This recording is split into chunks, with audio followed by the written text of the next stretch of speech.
Gloire à Dieu, le Tout-Puissant, le Tout-Miséricordieux, qui nous a donné ce jour.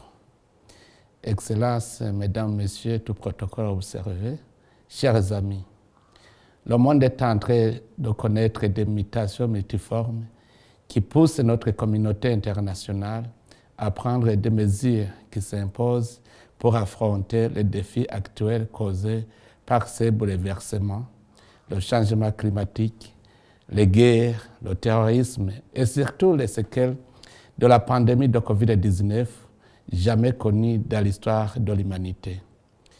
Tout cela nous entraîne vers une situation sans précédent qui nous interpelle tous à œuvrer ensemble pour la consolidation de la communauté de destin pour l'humanité tout entière.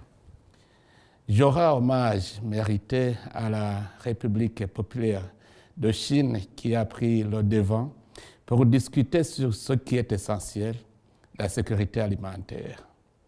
La Chine ne donne pas seulement le poisson, elle nous apprend en même temps comment le pêcher.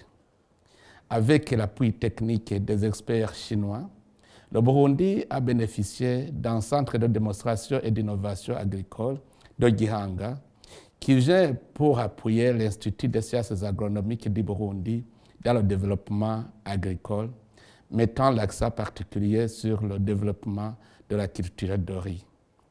Nous venons d'enregistrer une grande réussite dans la culture de riz hybride, ce qui va permettre l'augmentation de la production rizicole au Burundi.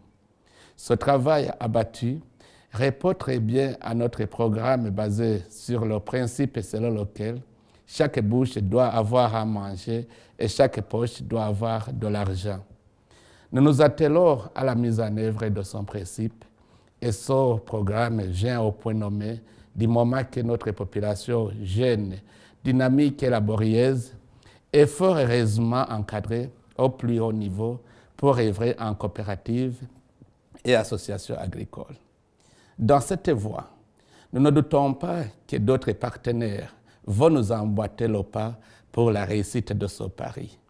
Ainsi, nous remercions déjà l'intervention du FIDA et de la Banque mondiale dans le domaine agricole et nous attendons la mise en œuvre de l'initiative Farm de l'Union européenne envers les pays africains.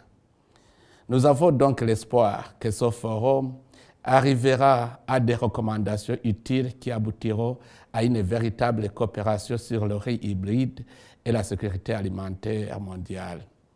C'est notre souhait également que ces assises feront le tour d'horizon pour toucher tout le domaine de l'agriculture à long et à large, sans oublier d'autres activités économiques visant à développer nos pays, surtout ceux du Sud. Que Dieu bénisse ces assises. Je vous remercie pour votre aimable attention.